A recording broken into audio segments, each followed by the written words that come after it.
তো physical geography এটো আমাৰ ক্লাস নাম্বাৰ 13 হ'ব অৰ্থাৎ 13 নম্বৰটো ক্লাস হ'ব পূৰ্বৰ ভিডিঅ'টোত আমি 225 নম্বৰ কোৱেশ্চনলৈকে আমি আলোচনা কৰিছিলো য'ত নেকি আসলে প্লুটনিক ৰকৰ বিষয়ে আমি আলোচনা কৰিছো তো প্লুটনিক যেটো ৰক হয় এই ৰকটো ফ্ৰম এট কোড হৈছিল আমি এটো পঢ়িছিলো আৰু এটো সম্পূৰ্ণ ডিপ ডেথত থাকে আৰু সেলো ডেথত যেটো থাকে হেতু বিষয়ে আমি খুব সুন্দৰভাৱে আলোচনা কৰি আহিছো গতিকে এইখিনি আৰু এতিয়া ৰিভিজন নকৰো এতিয়া 213 নম্বৰ কোৱেশ্চন 226 নম্বৰ কোৱেশ্চনটো আমি ডিসকাশন কৰিবলৈ যোৱাৰ আগতে আমি এটা ফিগাৰ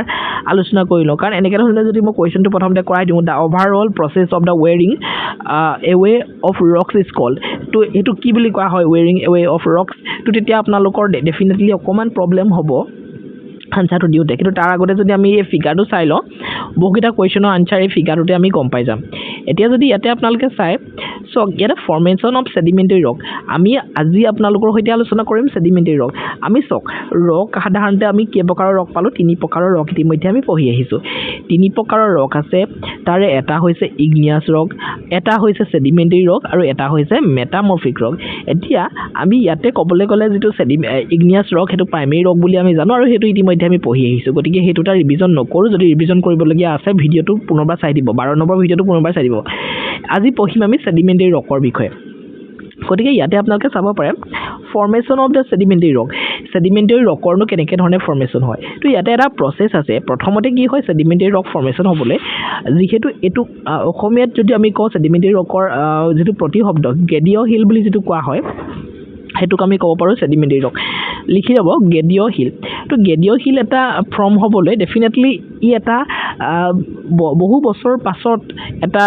এটা কি ক'ব লাগিব এটা অৱস্থা পাৰ হৈ যাব লাগিব য'ত নেকি এটা আপোনালোকে ধৰি লওক এটা ইগনিয়াছ হিল আছিলে ইগনিয়াছ ৰক আছিলে যেটো নেকি লাভাৰ পৰা ফৰ্ম হৈছিলে যেটো নেকি প্ৰাইমেৰী ৰক আছিলে সেই প্ৰাইমেৰী ৰকটো কি হয় বহু বছৰ ধৰি তাতে ওয়েদাৰিং হ'ব ৰ'দ বৰষুণ কিবা কিবি পৰিপানী সেই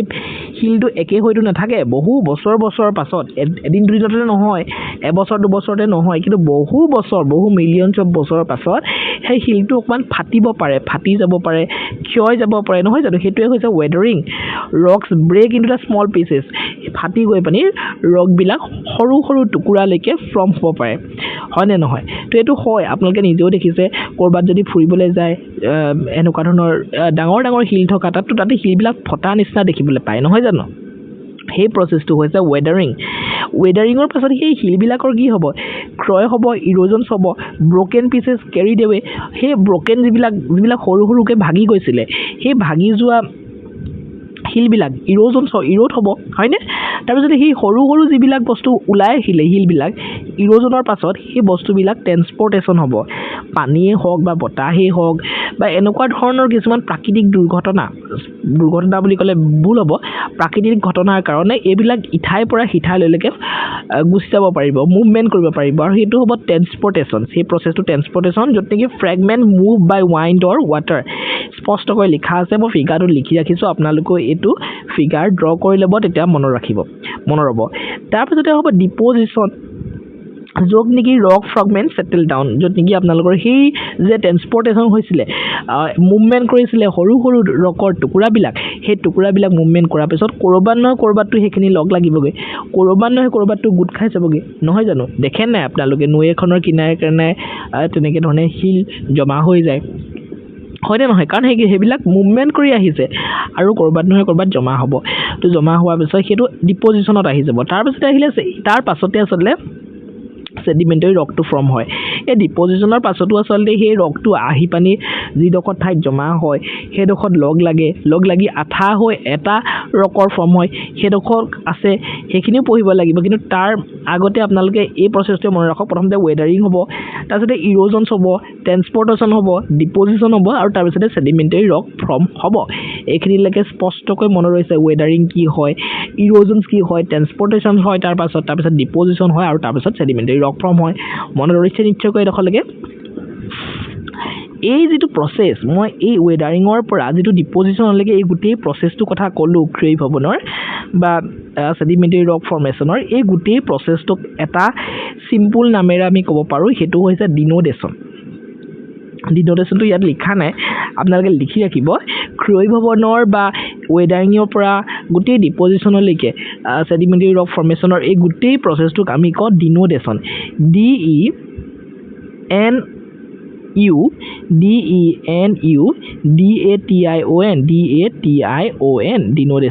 ডিনোটেশ্যন বুলি আমি কওঁ। এতিয়া মই পুনৰবাৰ কৈছোঁ, প্ৰথমতে যিটো ইগনিয়াছ ৰকটোত কি হ'ল, ছান ৰে পৰিব পাৰে, চেন ৰে পৰি পানি বা বৰষুণ পৰিব পাৰে, বহু বছৰ পাছত এইটো ফাট মেলিব পাৰে, শিলবিলাক ফাট মেলিব পাৰে ইগনিয়াছ ৰকবিলাক। তাৰপিছতে ইৰ'জনছ হ'ব পাৰে। ইৰ'জনত কি হ'ব, ফাটি অহা সেই সৰু সৰু শিলবিলাক ওলাই আহিব ন, ওলাই আহোঁতে সিহঁতে ইটোৱে সিটো গাত ঘঁহনি খাব, ঘঁহনি খালে তাতে গুৰি হ'ব নহয় জানো, কিছুমান শিল গুৰি হ'ব, সেইটো ইৰ'ড হ'ব, ব্ৰকেন পিচেছ কেৰি দেৱে। তাৰপিছতে ট্ৰেন্সপৰ্টেশ্যনটো ক'লোৱে, এইটো মুভমেণ্টৰ কথা আহিব, য'ত নেকি সৰু হৈ থকা শিলবিলাক আপোনালোকৰ বৰষুণ বতাহ বা এনেকুৱা ধৰণৰ প্ৰাকৃতিক ঘটনাৰ কাৰণে ইঠাইৰ পৰা সিঠাইলৈকে মুভমেণ্ট কৰিব। তাৰপিছতে ডিপজিশ্যন, য'ত নেকি গোটেই সেই শিলবিলাক যিবিলাক মুভমেণ্ট কৰিছে তো সিহঁতি গৈ পানি এটা ঠাইত জমা হ'ব, আৰু সেইটোৱে হৈছে ডিপজিশ্যন। আৰু তাৰ পাছতে ছেডিমেণ্টেৰী ৰক ফৰ্ম হ'ব। আৰু এই গোটেই প্ৰচেছটোক আমি কি বুলি কওঁ, এই গোটেই প্ৰচেছটোক আমি ডিনোটেশ্যন বুলি কওঁ। ডিনোটেশ্যনটো লিখি ল'ব, DENUDATION, ঠিক আছে, ডিনোটেশ্যন। এইখিনিলৈকে স্পষ্টকৈ মনত ৰৈছে। এতিয়া ৱেডাৰিং মানে কি, ইৰ'জন মানে কি, ট্ৰেন্সপৰ্টেশ্যন কি হয়, ডিপজিশ্যন কি হয়, ছেডিমেণ্টেৰী ৰক কি হয় বা ডিনোটেশ্যন কি হয় আপোনালোকে পাৰিব। ইয়াতে চাওকচোন, ফিগাৰটোত আপোনালোকে যদি পুনৰ চাই তললৈ, ইয়াতে চব খুব সুন্দৰভাৱে আচলতে দিয়াই আছে। এইটো বেচাল, আমিতো পঢ়ি আহিছোঁ, বেচালটো এটা বেছিক ৰক হয়, যিটো নেকি is a type of igneous rock, হয়নে নহয়? সেই বেচাল্ট ৰকটো ইৰ'ড হৈছে, ইৰ'ড হৈ পিনি সৰু সৰু টুকুৰাত ভাগ হৈছে, ভাগ হৈ পিনি ট্ৰেন্সপৰ্টেশ্যন হৈছে, এইবিলাকে মুভমেণ্ট কৰিছে, মুভমেণ্ট কৰি পিনি ডিপজিশ্যন হৈ পিনি সিহঁতি আঠা লাগি এটা ৰক বনিছে। তাৰপিছত চিমেণ্টেশ্যন বুলি এটা ৱৰ্ড আছে, চিমেণ্টেশ্যনটো বহুত বেছি ইম্পৰ্টেণ্ট হৈ পৰে, কাৰণ চিমেণ্টেশ্যনটো কি হয়, যেতিয়া আপোনালোকে চিমেণ্টেশ্যনটো ৱৰ্ডটো জনাৰ আগতে মই বেলেগ এটা ৱৰ্ড কৈ লওঁ। এটা ৱৰ্ড আপোনালোকে লিখি ৰাখিব, মই যেনেকৈ ডিনোটেশ্যনৰ কথা ক'লোঁ, DENUDATION, ডিনোটেশ্যন মানে কি, ৱেডাৰিং, ইৰ'জনছ, ট্ৰেন্সপৰ্টেশ্যন, ডিপজিশ্যন, এই গোটেই যিটো প্ৰচেছ, এই প্ৰচেছটোক একেলগে ডিনোটেশ্যন বুলি কোৱা হয়। সেইটো মনত ৰৈ গ'ল আপোনালোকৰ। নেক্সট আৰু এটা ৱৰ্ড আপোনালোকে মনত ৰাখি থ'ব, সেইটো ৱৰ্ড হৈছে আপোনালোকৰ কম্পেকশ্যন,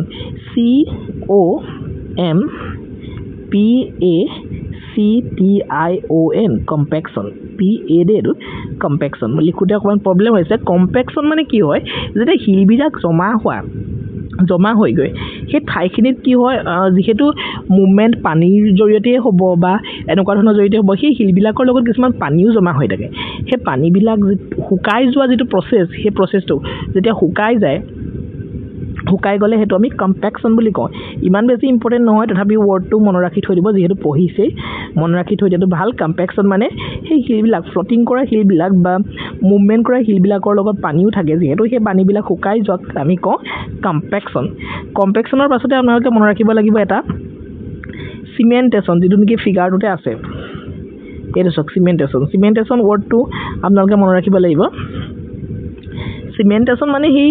লাহে লাহে যিবিলাক পানীবিলাক শুকাই গ'ল, শিল যিটো নতুন শিল গঠন হৈছে তাৰ পৰা, সেই শুকাই যোৱাৰ লগে লগে শিলবোৰে কি হয়, সৰু সৰু শিল আছিলে ন, ইটোৱে সিটোৰ গাত আঠা লাগি পানি এটা শিলৰ সৃষ্টি কৰে। আৰু এই শিলটোকে আমি ছেডিমেণ্টেৰী ৰক বুলি ডেফিনেটলি কওঁ। আৰু এই প্ৰচেছটো যে আঠা লাগি গ'ল ইটোৰ পৰা সিটো, এই প্ৰচেছটো পানীখিনি শুকোৱাৰ পাছত এই প্ৰচেছটোক আমি কি বুলি কওঁ, চিমেণ্টেশ্যন বুলি কওঁ। চিমেণ্টেৰে ইটো সিটোক লগোৱা হয়, নহয় জানো? এইটোৰ পৰা আপোনালোকৰ মনত থাকিবই, ঠিক আছে। আৰু এই গোটেই যিটো প্ৰচেছ, ছেডিমেণ্টেৰী ৰক ফৰ্মেশ্যনৰ এই গোটেই প্ৰচেছ, ৱেডাৰিং, ইৰ'জনছ, ট্ৰেন্সপৰ্টেশ্যন, ডিপজিশ্যনছ, চিমেণ্টেশ্যন বা কম্পেকশ্যনৰ কথাও কৈ আহিছোঁ, এই গোটেই প্ৰচেছটোক আমি কওঁ লিথিফিকেশ্যন। লিথিফিকেশ্যন, লিথিফিকেশ্যন, FICATION, লিথিফিকেশ্যন, এইটো হয় দেই, লিথিফিকেশ্যন বুলি কোৱা হয়। এতিয়ালৈকে কিবা ডাউট আছে নেকি আপোনালোকৰ? ডেফিনেটলি নাই। ইয়াৰ লগতে কেইটামান এক্সাম্পল মই দি দিওঁ আপোনালোকৰ প্ৰব্লেম নহ'বলৈ। যিটো আমাৰ আপোনালোকে যদি কয়, ছেডিমেণ্টেৰী ৰকৰ এটা এক্সাম্পল হৈছে চেণ্ডষ্টোন। কালি পঢ়িয়ে আহিছোঁ, চেণ্ডষ্টোন, লাইমষ্টোন, কোল, COAL, কোল, চক CHALK চক ঠিক আছে তাৰপিছত সেল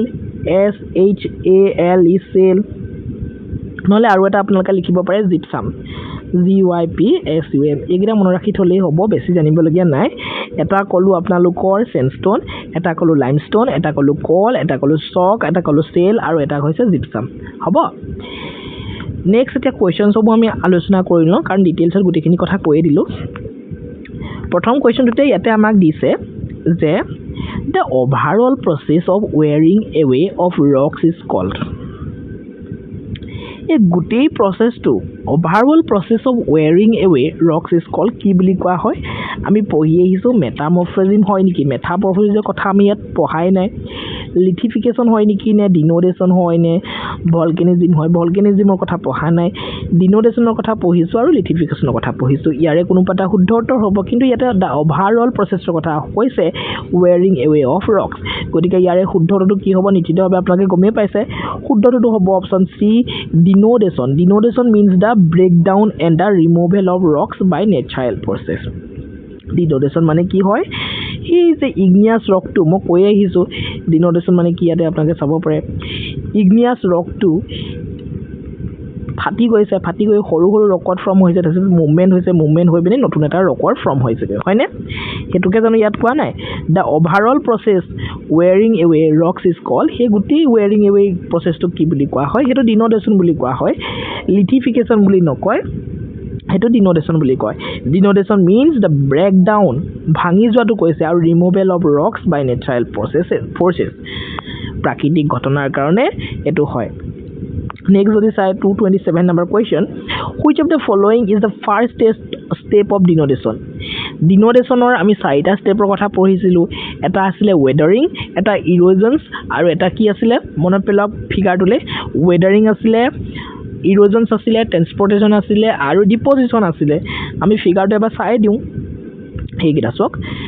ওয়েদাৰিং আছিল ইৰোজনছ ট্ৰান্সপোৰ্টেশন আৰু ডিপজিশন আছিল গতিকে ইয়াৰে কোনটো শুদ্ধ উত্তৰ হ'ব চাৰিটা অপচন আছে ট্ৰান্সপোৰ্টেশনটো এটা ওয়েদাৰিংৰ প্ৰসেস হয় ডিপজিশনৰ হয়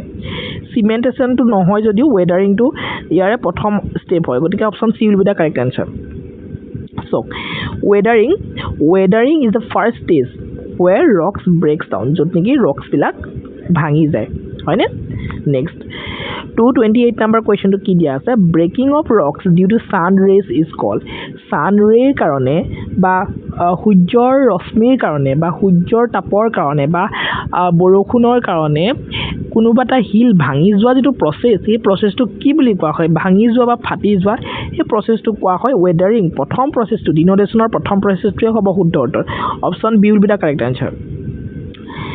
heat from the sun causes rocks to crack and break ঠিক আছে 229 number question to চাই লওক আপোনালোকে কি দিয়া আছে the wearing away of broken rocks is called wearing away of broken rock is called option A আছে erosions option B আছে deposition option C আছে compaction আৰু option D আছে cementation তো ইয়াতে ভুল হ'ব গতিকে ইয়াৰে শুদ্ধ উত্তৰটো হ'ব option A will be the correct answer erosions কাৰণ ওয়েদাৰিংৰ পাছতে আপোনালোকৰ ইৰোজনে আহে গতিকে option A will be the correct answer erosions removes weathered rock material next যদি আমাৰ question number 230 কি দিয়া আছে সব movement of rock particles from one place to another place এটো জানিবই লাগে একেবাৰে সহজ ভাষাত দিছে মুভমেন্টৰ কথা দিছে তো ট্ৰান্সপোৰ্টেশন হ'ব option B will be the correct answer easy লাগিছে না আপোনালোকে ফিগাৰটো চাই আহিছে কাৰণে ইজি লাগিছে না এটা সব wind water and glaciers transport sediments এতিয়া যদি আপোনালোকে এইখিনি নোটস আপোনালোকে কোৱেশ্চন সমূহ লিখি ল'ব পাৰে যদি পিডিএফ টো লাগে কৈ দিব আমি পিডিএফ গুটেইখিনি अवेलेबल কৰি দিম ফ্ৰী কে আৰু যদি পিডিএফ না লাগে যদি বলে শৰ্ট নোট বনাব বিচাৰিছে প্ৰসেস বিলাক লিখক ওয়েদাৰিং মানে কি আপোনালোকে লিখি থওক অকমানিকে তাৰ পাছতে কি হ'ব ইৰোজন হ'ব তাৰ পাছতে কি হ'ব ইৰোজনৰ পিছত ট্ৰান্সপোৰ্টেশন হ'ব তাৰপিছত কি হ'ব ডিপজিশন হ'ব আৰু এই গুটেইটোকে কি বুলি কওঁ আমি ডিনোডেশন বুলি কওঁ এনেকে ধৰণে শৰ্ট নোট আপোনালোকে বনাব লাগিব next 231 number question to আপোনালোকে চাব পাৰে the settling down of transported material is known as হেই যিবিলাক ট্ৰান্সপোৰ্টেড মেটেৰিয়েল বিলাক আহি পানি একে ঠাইত আহি পানি যে লগ লাগে হেতু কি বুলি কোৱা হয় ইৰোজনটো নহয় ইৰোজনৰ কথা পঢ়ি আহিলো ট্ৰান্সপোৰ্টেশন নহয় ওয়েদাৰিং নহয় option C will be the correct answer deposition large stage of denudation হয়নে deposition occurs when sediments accumulate in a place য'ত নেকি একেখিনি ঠাইতে sediment-সমূহ গোট খায়গে সেইটোক আমি ডিপজিশ্যন বুলি কওঁ এতিয়া আমি নেক্সট ৱৰ্ড এটা পঢ়িছিলোঁ আমি নহয় জানো কম্পেকশ্যন বুলি এটা ৱৰ্ড পঢ়িছিলোঁ কম্পেকশ্যন মই লিখি দেখাই দিছিলোঁ কম্পেকশ্যনটো কি হয় আচলতে চাওক যেতিয়া এই গোটেই প্ৰচেছবিলাক আমি পাৰ হৈ আহিলোঁ পাৰ হৈ অহাৰ পিছত এনেকৈ ধৰণে শিলবিলাক একে ঠাইতে এনেকৈ ধৰণে গোট খাইছেহি হয়নে ট্ৰেন্সপৰ্টেশ্যনৰ পাছত এনেকৈ ধৰণে ডিপজিশ্যনত এনেকৈ ধৰণে শিলবিলাক গোট খাইছে কিন্তু শিলবিলাক গোট খাওঁতে শিলবিলাকৰ লগত এনেকৈ ধৰণে পানীও থাকিব সেই পানীখিনি যে শুকাই গৈছে শুকাই যোৱা প্ৰচেছটোকে আমি কম্পেকশ্যন বুলি কওঁ এই ৱৰ্ডটো সেইকাৰণে মনত ৰাখি দিব কম্পেকশ্যন মানে কি কেতিয়াবা আহি যাব পাৰে ময়ে সুধিম এতিয়া অলপ পাছত গতিকে সেই প্ৰচেছটোক আমি কম্পেকশ্যন বুলি ক'ম water squeezed out of sediments under pressure ঠিক আছে ইয়াতে তাৰ ওপৰত কোৱেশ্চন এটা আহিয়ে গ'ল চাওক তাৰ ওপৰত কেনেকুৱা ধৰণৰ কোৱেশ্চন আহিব বুলি আপোনালোকে ভাবিব সেইকাৰণে মই দিয়ে দিছোঁ তাতে চাব পাৰে আপোনালোকে নিশ্চিতভাৱে removal of water from deposited sediments is called যিটো নেকি এতিয়া পঢ়ি আহিছোঁ ডিপজিটেড ছেডিমেণ্ট মানে সেই ৰকটোৰ কথাই কৈছে সেই ৰকটোৰ পৰা নতুনকৈ সৃষ্টি হোৱা ৰকটোৰ পৰা ৰিমুভেল অফ ৱাটাৰৰ যিটো প্ৰচেছ সেইটো কি বুলি কোৱা হয় কম্পেকশ্যন বুলি কোৱা হয় option B will be the correct answer কাৰণ এইমাত্ৰ পঢ়ি আহিছোঁ চাওক compaction squeezes out water from sediments যিটো নেকি ফিগাৰটোতে স্পষ্টকৈ লিখা আছে নেক্সট 233 নম্বৰ কুৱেশ্যনটো পঢ়াৰ আগতে চিমেণ্টেশ্যন বুলি এটা ৱৰ্ড আমি পঢ়িছিলোঁ চিমেণ্টেশ্যনটো বেলেগ একো নহয় সেই একেটা বস্তুৱে য'ত নেকি সেই শিলটোত নতুনকৈ সৃষ্টি হোৱা শিলটোত পানীখিনি শুকাই গৈছে শুকাই যোৱাৰ পাছতে সেই শিলটো কি হ'ব শিলটো সৰু সৰু বেলেগ বেলেগ শিলৰ দ্বাৰাহে গঠিত হৈছিলে বেলেগ বেলেগ ছেডিমেণ্ট শিলৰ পৰাহে গঠিত হৈছিলে তো এই গোটেইখিনি লগ লাগিব আঠা লাগি যাব গোটেইখিনি আঠা লাগি যোৱা যিটো প্ৰচেছ সেই আঠা লাগি পিনি নতুন শিল এটা গঠন কৰিব এটা শিল হ'ব সেই প্ৰচেছটো কোৱা হয় চিমেণ্টেশ্যন আৰু চিমেণ্ট ৱৰ্ডটোৰ পৰা গমেই প্ৰায় আঠা লাগি যায় নহয় জানো sediments stick together by mineral rich water ইয়াতে তাৰ ওপৰত এটা কুৱেশ্যন আছে যে joining together of the sediments like glue is called আঠাৰ কথা কৈছে দেখিছেনে জইনিং টুগেডাৰ অফ ছেডিমেণ্টছ মানে সেই সৰু সৰু শিলবিলাকৰ কথা কৈছে যিবিলাক নেকি ট্ৰেন্সপৰ্ট হৈ আহিছে তো এইটো কি হ'ব cementation option C will be the correct answer C for cementation চাওক minerals bind sediments together during cementation. Next 234 নম্বৰ কুৱেশ্যনটো যোৱাৰ আগতে লিথিফিকেশ্যনৰ কথা আলোচনা কৰিম কাৰণ লিথিফিকেশ্যনৰ কথাও আমি প্ৰথম ফিগাৰতে আলোচনা কৰি আহিছোঁ লিথিফিকেশ্যন সেই গোটেই প্ৰচেছটো আমি লিথিফিকেশ্যন বুলি কওঁ য'ত নেকি শিলটো প্ৰথমতে ৱেডাৰিং হ'ল ইৰোজনছ হ'ল ট্ৰেন্সপৰ্টেশ্যন হ'ল হয়নে ইগনিয়াছ শিলৰ পৰা তাৰপিছতে ডিপজিশ্যন হ'ল কম্পেকশ্যন হ'ল চিমেণ্টেশ্যন হ'ল গোটেই প্ৰচেছখিনি মনত ৰৈছে আৰু সেই গোটেই প্ৰচেছখিনিকে আমি একেলগে লিথিফিকেশ্যন বুলি ক'ব পাৰোঁ য'ত নেকি লুজ ছেডিমেণ্টছ হৈছে আৰু ছেডিমেণ্টেৰী ৰক গঠন হৈছে য'ত নেকি পানীখিনি শুকাইছে তাৰপিছতে আঠা লাগিছে গ্লু দি পানী তাৰপিছতে নতুন শিল এটা গঠন হৈছে আৰু এইটোক আমি কি বুলি কওঁ লিথিফিকেশ্যন বুলি কওঁ য'ত নেকি কম্পেকশ্যন আৰু চিমেণ্টেশ্যনক মেইনলি ধৰা হৈছে এই দুটা প্ৰচেছ লগ লাগি পানী লিথিফিকেশ্যন হৈছে ঠিক আছে আৰু ডিনোডেশ্যন ৱেডাৰিং ইৰোজনছ আৰু কি আছিলে ট্ৰেন্সপৰ্টেশ্যন আৰু ডিপজিশ্যন এই চাৰিটা প্ৰচেছ লগ লাগি পানী ৱেডাৰিং হৈছিলে ঠিক আছে এতিয়া লিথিফিকেশ্যনৰ ওপৰত কুৱেশ্যন এটা আছে চাওক আনচাৰটো ওলাই গ'ল বাৰু the complete process of the sedimentary rock formation is called complete প্ৰচেছৰ কথা কৈছে তো এইটো কি হ'ব ডিনোডেশ্যন নহ'ব লিথিফিকেশ্যন হ'ব শুদ্ধ উত্তৰ option B will be the correct answer কাৰণ ডিনোডেশ্যন কেলৈ নাই হোৱা কাৰণ ডিনোডেশ্যনত ৱেডাৰিং ইৰোজনছ ট্ৰেন্সপৰ্টেশ্যন আৰু ডিপজিশ্যন হৈছে তাৰপাছত শিলটো গঠন হৈছে কিন্তু শিলটোত সেই পানীখিনি শুকাই যোৱা নাই বা এইখিনি আঠা লগোৱাৰ কথা তাতে উল্লেখ কৰা নাই চিমেণ্টেশ্যনৰ কথা উল্লেখ কৰা নাই গতিকে শুদ্ধটো হ'ব লিথিফিকেশ্যন স্পষ্টকৈ লিখা আছে লিথিফিকেশ্যন ইনক্লুডছ কম্পেকশ্যনছ এণ্ড চিমেণ্টেশ্যন ঠিক আছে নেক্সট চাওক which of the following is a sedimentary rock তলৰ কোনটো এটা ছেডিমেণ্টেৰী ৰক সুধিছে অপশ্যন এইট আছে গ্ৰেনাইট বেছাল্টটো আমি গমেই পাওঁ এইকেইটা আপোনালোকৰ ইগনিয়াছ ৰক কালি পঢ়ি আহিছোঁ নিচটোতো নহয় শুদ্ধটোতো option C will be the correct answer অৰ্থাৎ লাইমষ্টনটো হৈছে এটা ছেডিমেণ্টেৰী ৰক যোৱাকালি এই সম্পৰ্কে খুব সুন্দৰভাৱে পঢ়িছোঁ limestone is formed by deposition of the sediments next which of the following is not a sedimentary rock তলত কোনটো এটা ছেডিমেণ্টেৰী ৰক নহয় আমাক সুধিছে ইয়াতে আপোনালোকৰ চক এটা ছেডিমেণ্টেৰী ৰক মই কৈ আহিছোঁ কোল ছেডিমেণ্টেৰী ৰক হয় চেল ছেডিমেণ্টেৰী ৰক হয় গোটেইখিনি গেদীয় শিল হয় কিন্তু গ্ৰেনাইটটো নহয় গ্ৰেনাইটটো এটা এচিডিক ৰক হয় যিটো নেকি ইগনিয়াছ ৰকত পৰিব next granite is an igneous rock ঠিক আছে এচিডিক ইগনিয়াছ ৰক 237ত আছে হুইচ ৰক ইজ হাৰ্ডাৰ কোনটো ৰক আটাইতকৈ হাৰ্ডাৰ হয় সেডিমেণ্টাৰী ৰকটো আটাইতকৈ হাৰ্ডাৰ নে ইগনিয়াছ ৰকটো আটাইতকৈ হাৰ্ডাৰ নে চক কোল কোনটো আটাইতকৈ হাৰ্ডাৰ কোনটো হ'ব প্ৰাইমেৰী ৰকটো আটাইতকৈ হাৰ্ডাৰ হ'ব ইগনিয়াছ ৰকটো আটাইতকৈ harder option B will be the correct answer igneous rocks are generally harder than sedimentary rock বা মেটামৰ্ফিক ৰক ঠিক আছে এতিয়া আপোনালোকৰ নেক্সট মেটামৰ্ফিক ৰকৰ কোৱেশ্চন আহিব মেটামৰ্ফিক ৰকৰ কোৱেশ্চন অহাৰ আগতে আজি ভিডিওটো ইমানতে সামৰি দিওঁ কালিলৈ মেটামৰ্ফিক ৰকৰ পৰা আপোনালোকৰ 238 ৰ পৰা 260 মানলৈকে আলোচনা কৰি দিম মেটামৰ্ফিক ৰক শেষ কৰি দিম আৰু কালিলৈ মেটামৰ্ফিক ৰক সম্পূৰ্ণৰূপে শেষ হৈ যাব গতিকে ভিডিও মোক কেনেকুৱা পাই আছে জনাব আৰু গোটেই সিৰিজটো চাই ল'ব কাৰণ বহুত ইম্পৰ্টেণ্ট কোৱেশ্চন ডিসকাশন কৰি থকা হৈছে 237 টা কোৱেশ্চন আজিলৈকে ডিসকাশন হ'ল যদি ভিডিওবিলাক ভাল পাই আছে নিজৰ ফেমিলি ফ্ৰেণ্ডৰ সৈতে ভিডিওসমূহ শ্বেয়াৰ কৰিবলৈ নাপাহৰিব আৰু চেনেলটো সাবস্ক্ৰাইব কৰি ৰাখিব যাতে আহিবলগীয়া ভিডিওসমূহৰ সৈতে আপোনাক নটিফাই হৈ থাকিব পাৰে লগতে ভিডিওসমূহ আপোনালোকে লাইক কৰিবলৈ নাপাহৰিব আৰু কমেণ্ট কৰিবলৈ নাপাহৰিব thank you so much see you next video